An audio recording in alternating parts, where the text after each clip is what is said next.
And what's up, guys? Welcome to the Sprint. Hope you're having a great afternoon or great evening. I hope you guys are enjoying your day so far because, again, we're about to take a break from that heavy news cycle and give you guys the stuff that you are talking about, whether it's the good news stories that are happening in our community or those stories that might get you a little riled up. For example, this right here is boiling a lot of bloods out there. So check it out. If you haven't seen it already, this is regarding that boat where those people on the boat decided it was a good idea to do this right here. Yep, boom, all that trash going into the ocean. Yeah, we're going to talk about it because, again, you guys did not like what was going down in Boca Raton. We'll get into that later on in the Sprint, what happened and what police are they're still searching and trying to figure out exactly how they're going to proceed with any kind of punishment. But, again, we're also going to go to the comment section, but we're going to do it in a way where I'm going to actually read out some live comments and hope and pray to God they're appropriate, so don't be too mean. All right, first and foremost, guys, did you know that apparently Virginia's got a little bit of road rage on their hands? And I bet you're just like, well, duh, I see it every day. No, y'all, we got some national attention going on right now because we just ranked number 4 as far as having confrontations on the road rage. So let's get right into it. It says aggression is rampant on the roads. New study ranks Virginia as one of the worst states for confrontational drivers. According to Forbes Advisor, the Commonwealth took the number 4 spot, y'all. What's wrong with us? Okay, almost 90% of Virginians reported being yelled at, insulted, or threatened behind the wheel. And experts with AAA say that if you encounter something like this, don't take matters into your own hands and try not to engage. Sometimes people want to police the roadway. Oh, that driver's being a bad driver. I'm going to pull up beside them and block them from moving over because they're speeding by and they're being real aggressive. Well, suddenly you've done something that puts you right in the target of an aggressive driver. If you can, don't even make eye contact with them. Don't use that horn. Don't do anything that amps up all of that.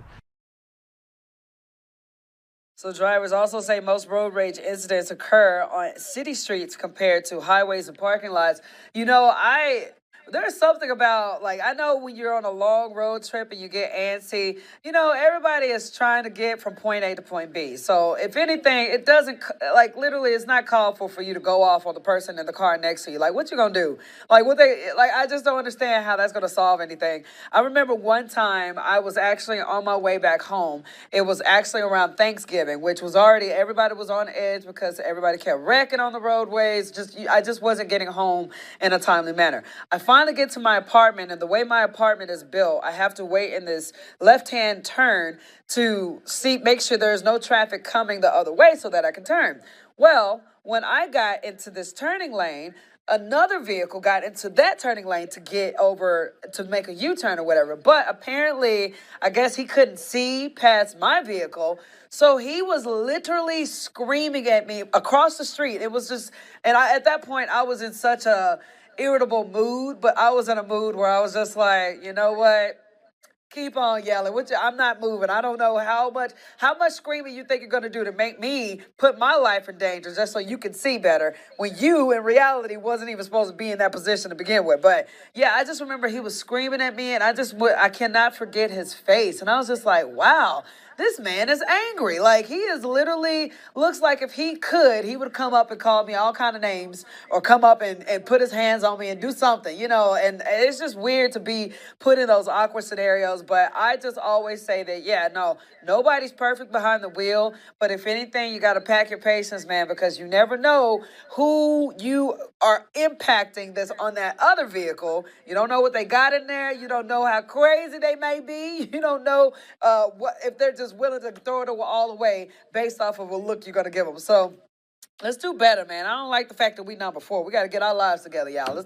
We can do it as Virginia. Come on. We're for lovers, okay? Not road ragers. Moving on. So the Roanoke City Sheriff's Office kicking off a new fundraising effort this month to help support children and family who experience a crime. It says that starting next week, donations will be collected at local Bojangles locations throughout Roanoke City and County. The money will be used to support Sabrina's Plays, which is a resource at Total Action for Progress. It is a supervised visitation and safe exchange center, which is the only one in the region. Our supervised visitation and safe exchange program that we have for families that can't have contact maybe there's a protective order, maybe there's been some alleged abuse or physical abuse or sexual abuse or stalking, and they can't have contact, but the children still need to visit. So Sabrina's Place, like many programs with TAP, relies primarily on grants and donations. So we got to figure out how we can keep these resources alive, especially for, issues like this. This is a big, big deal. We always got to have these kind of resources again so that people can understand that there is a second chance out there. There are opportunities to try to get in those safe environments, and they're not alone. That's the biggest message, is that people who are struggling in these situations, they are never alone. So if you want to figure out how you can help, go to our website at WSLS.com and try to figure out how you can donate to keep resources like this alive. Moving on, man, if you like you some Cabo Fish Taco, I got some disappointing news for you, because the downtown location closing its doors. They announced the closing on Facebook, saying that the restaurant hasn't been able to recover from the pandemic, which is understandable. Pandemic did a number on a lot of businesses. The Post also says that they are searching for another location in Salem or Roanoke, but until then, you can visit them in Blacksburg and keep an eye out for their food trucks. So you got your opportunities to still get you some of your Cabo Fish tacos and all that good stuff. But again, my heart just goes out to a lot of businesses who, again, are having to make those hard decisions of shutting their doors because the pandemic shut down so many places and so many businesses and took so many jobs away. And it's just one of those things that, it's our reality, but we are slowly but surely coming over it, and I hope and pray that they continue to be at least successful in their other locations that they plan on opening up should that happen. Let's get over to meteorologist Chris Michaels. If you woke up this morning, you had to probably wear a light jacket. I know I did, but apparently later on this evening, you should be able to take that jacket off. So let's get to meteorologist with our Thursday forecast.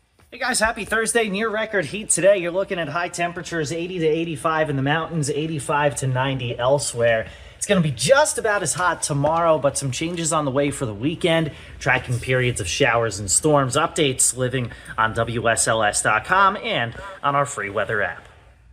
All right, Chris. Thank you so much. Coming up after the break, we got some more stories coming your way. For example, a delay in a baseball game, but not because of the weather, because of some little bitty creatures that, do a good job with pollination and stuff. But come on now. We got details as far as how far this game was delayed, what happened. Funny story about that. But we're also going to talk about this bad boy right here. It's getting a lot of attention online because it's bringing a lot of awareness to the fact that, we got to be better protectors of our environment. And this right here is not a good example of doing that. So we're going to get into this story and what's going on with here coming up after the break. Do not go anywhere. Stay tuned to The Sprint, WSLS.com. Welcome back to The Sprint, guys. If you're a baseball fan, this is a pretty entertaining story for you because we've all heard about the rain delay where the games have been paused until they get all that good stuff situated. But what about a bee delay? That's exactly what happened at Chase Field in Phoenix. It was a buzz on Tuesday night for a big loss. Angeles Dodgers, Arizona Diamondbacks game, but not in a good way. Check this out, man. These bees said, yo, bro, this looks like a cool place to hang out. Apparently, the game was delayed for nearly 2 hours because a colony of bees decided to build a hive atop the protective netting behind the home plate. Eventually, a beekeeper came to the rescue, spraying the swarm from a scissor lift and vacuuming the bees into sealed containers. In under 10 minutes, the entire hive was gone, and the crowd went wild, of course. And the beekeeper's work wasn't done yet. Guess what? He was invited to throw out the ceremonial first pitch to the more cheers and chants for the bee guy and the new baseball hero, of course.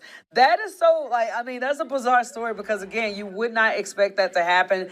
Check out, that is a lot of bees that you just hung out there. And my thing is that it took 2 hours for them to get somebody there, and I bet people who were in the audience was just obviously antsy and ready for the game to start. But when they see this guy, yeah, you got to celebrate because he actually got the job done in 10 minutes got the bees away from home plate in a safe manner. So fortunately, nobody was injured in this situation. And again, this is one of those memories that everybody will be able to share for years to come. Like, you remember that time that game was delayed, not because of weather, not because of something crazy, but some bees decided to just hang out right there and do its nature thing. All right, guys, let's get into this shocking video, okay? This is video that's been going around.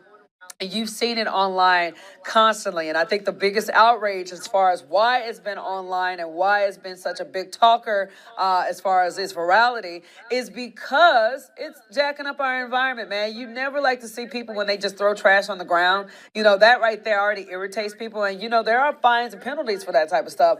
But let alone dumping stuff into bodies of water for no reason at all. So again, you've probably seen this video. It's a shocking video of a group of boaters dumping trash into the ocean off of Boca Raton over the weekend. So the video, which was posted on the Instagram account Wavy Boats, shows two people aboard the boat appear to toss buckets of trash into the water at the Boca Inlet. It says, according to the post, the incident happened Sunday at the boaters left and the boaters boating party called the Boca Bash. The Florida Wildlife Commission said in a statement that they were notified of the incident and are actively investigating. And as of late, says they were following through. I think they have identified approximately about, a little less than 10 people, I think, are on the boat right there. But they have identified those individuals. And again, they're very, very upset because they're sending a warning out to everybody that, hey, when you do stuff like this, not only are you impacting the environment, but you're also impacting other people. You know, this stuff is a part of our environment. It says actions harm everybody. Littering goes on several different levels. And right now, he said that they're faced with several different levels of violations. So if you look online and you see the video that is that again was going around and was becoming viral, the comments are not holding back, as they shouldn't, and which is understandable. So again, I'm about to try to comb through some of these and try to be as careful as possible because some of you guys let your voices be heard in a very strong way. One person says that, hey, we have an Everglades cleanup on May 11th where they can do some community service. So basically, this person is just like, yo, let's get them jokers on, like, make their punishment be community service as far as cleaning up places. Somebody said spoiled rich kids that need to pay for their wrongdoings. We don't know what their, economic status is, but I think everybody is assuming because they're on a boat, they might be rich. We don't know. Like, obviously, you can make your assumptions there, but regardless if they're rich or poor, you need to do your, pay the price for what you just did. Somebody said the boat needs to be confiscated and put to a better use. They don't deserve to be anywhere near the ocean at all. Understandable, because again, when you see stuff like this, who doesn't get angry? Like, come on now. There are so many different ways that you could have disposed of that trash right there. Somebody says terrible. They need to be educated and learn to be respectful of life and the living of all beautiful, useful things around us, including the ocean. How will they learn this lesson? Who will teach it to them? Their actions here are abominable. Like, literally, understandable, because apparently these group of people, they left the party, went out into the ocean, dumped the stuff in the ocean, and then went back to the party. So they knew what they were doing, and it's just, like I said, it's just a sad situation. There are so many different comments alike like that are just, by far in their rightful place going off about seeing this. And again, it's causing to bring a lot of attention to the fact that, yeah, we got to take care of our oceans. We got to take care of our bodies of water. Jazz, you've seen this online. You see how crazy it's going and how much people are using this as an opportunity to raise awareness about stop illegal dumping. What did you think when you first saw this? I just think it's really sad to see people just polluting the ocean so carelessly. Because we already have a lot of pollution in our ocean as is from things that we are a bit beyond our control. But something like this, we could have certainly avoided and found another way to get rid of this trash, or just waited until they were back on shore, And I feel like people think that because the ocean is so expansive that this doesn't have any consequences, but in the end, it builds up. So right. I think people just need to be more mindful before they do things. So yeah, that's my take on it. And I think a lot of the comments are justified about it, and hopefully there are some repercussions for their actions. Right, right. And I know they said that they have identified the people, and again, they said there's several levels of violations that were committed in that setting. So hopefully, one of the commenters was just like, we want to see some community service. I think that will go a long way because again, you're teaching a lesson to people, and this I think they said that if in that particular area, if the litter is beyond a certain poundage, it could result in, first of all, over $1,000 in fines, but also some days in jail. So that's a big consequence for people just to be doing something careless like that. No, that's a big deal, and I feel like they didn't really think that they would get caught.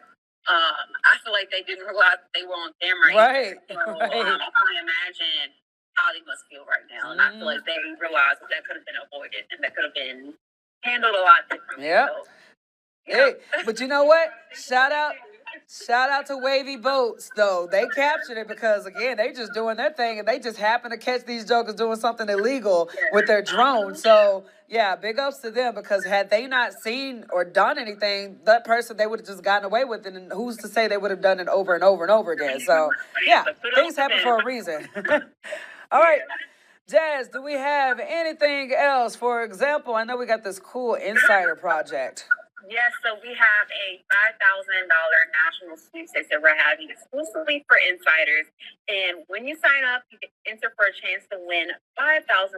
And then we'll also select one local winner to win a presidential pushback recliner. So yeah, it's a really exciting contest. And I hope you guys enter to win. All you need to do is go to WSLS.com and sign up to be an insider in order to enter this contest. And as I always say, it's completely free to sign up to be an insider. So I hope you guys win the big prize and good luck. Yes. Okay, Jess, I got one more question for you. Do you got road rage? You said, do I have road rage? Yeah. Oh, yeah, I do. Jess. Listen, I have a Dodge Charger. If you mess up my car, then yes, it's me. That's one. I don't get mad often. I don't. But that's one thing that makes me upset. And when people just drive so mindlessly, they just make these like silly choices. Oh yeah. Look, I always say people are the sweetest people that you can meet, but until they get into their car, and that's what I always say. I wouldn't categorize it as road rage. It's just I get irritated when people make choices that put me in danger or damage my car. And choices that could have been avoided. Oh yeah, 100%. So Jazz, if you had any words of encouragement for people out there on the roads, what would you tell them? I guess just pay attention and get off your phone. Yes, Jazz. All right, girlie. Thank you so much. All right, bye. Hey. All right. Yeah. No, she ain't lying. All you guys, pay attention. Get off your phones. And again, pack your patience. I'm eager to be like, that probably would be very entertaining to see what would that be like being in the car with Jazz and somebody doing something. I would probably have to capture that on camera because again, she doesn't get mad at all. And I'd be interested to see how irritated she get going off on somebody. Either way, again, with that being said, guys, again, be safe on the roadways. It is not that serious. Don't get too angry. And again, pay attention to your actions because again, your actions could affect somebody else. And also, the viral video that's going around, let that be a lesson and a reminder to you that, illegal dumping, there's consequences behind it, both for you and both for the environment and both for the people who are in that environment. So again, if you could avoid that at all costs, we're going to be following up on this story later to see exactly what the specific violations that went into play here. But again, it was one of those videos that everybody was talking about. You guys were talking about it, wanting to bring it up to the Sprint. So here we are talking about it together on your time off. Whether you're doing a lunch break or dinner break, we're right here on WSLS.com. Thank you guys so much for joining us today. And again, we'll be back here with more stories, another break from the heavy news cycle tomorrow afternoon and tomorrow evening on your Friday, wrapping the week up with some good stuff coming your way on the Sprint.